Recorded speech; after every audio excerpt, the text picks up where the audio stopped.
There's even a small park dedicated to Confederate history in our own backyard. It's called Jefferson Davis Park, named after the former president of the Confederate States. It includes 2 Confederate-style flags. That has offended some people, and park organizers worry the park will be vandalized. Taylor Vito is at that park right off I-5 near Ridgefield in Clark County. Taylor, you spoke with both sides. It sounds like organizers may get security there. Yeah, guys, that's exactly right. They call themselves Sons of Confederate Veterans. They're a heritage group, and you see this park behind me. They say they're just really concerned something might happen. So as you mentioned, they're now thinking of getting security here. Well, then it's part of the good, the bad, and the ugly. We call it good, they call it ugly, oh well. John Sigmund is the division commander of the Sons of Confederate Veterans. As the name implies, it's a group of guys with family ties to Confederate vets.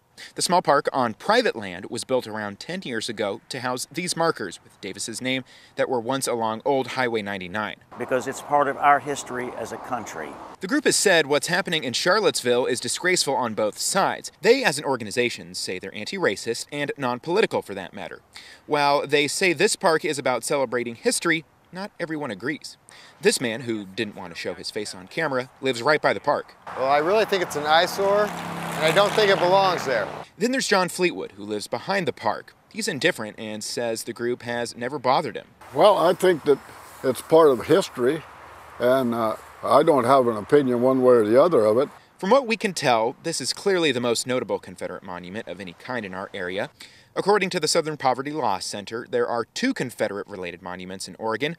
One was a Confederate emblem outside the Capitol, which has been removed. The other is South Albany High School's mascot, which is the Rebels. In Washington, there's a Robert E. Lee Elementary School in Wenatchee. Closer to home, Jefferson Davis Park is right off of I-5 and can be seen by tons of drivers each day. But given the actions of protesters across the country recently, Sigmund says he's now considering some security here.